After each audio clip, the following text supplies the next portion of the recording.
Hi, Jim Gore from THOR Investment Management. I want to talk to you today about asset allocation and what the risk is in your portfolio. What I want to show you here is two portfolios. And looking at these two portfolios, you have Portfolio 1 and Portfolio 2. As you can see, Portfolio 1, the annualized rate of return has been 15.8% with a standard deviation of 12.3. The most it's ever been down is 8.4%, and it's been 75% positive months over that time period.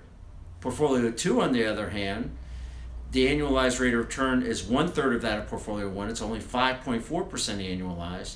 Standard deviation is 15.8, which means that you're having 30% more volatility. The max drawdown is a negative 51% compared to negative 8.4% on Portfolio 1. And the months positive, it's only 64% of the time the months are positive. So anyone looking at these two portfolios would sit there and say, I want Portfolio 1. What I failed to tell you is that both these portfolios are the S&P 500. The only difference is the time period that we're measuring them. Portfolio 1 is the last 5 years. Portfolio 2 is looking at the S&P 500 over the past 18 years.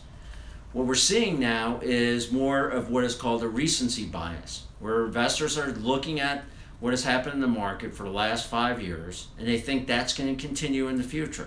So they're expecting their portfolio to be portfolio number 1, and they expect that, as I said, in the future. What we're saying is when you're looking at your asset allocation at this point, you should be looking at portfolio number 2 for your expected returns for the future and also your expected volatility. That is very important because at this time, you want to make sure that you're looking at long term, that you can handle the volatility of the market and not assume that this unprecedented market with very low volatility is going to continue in the future.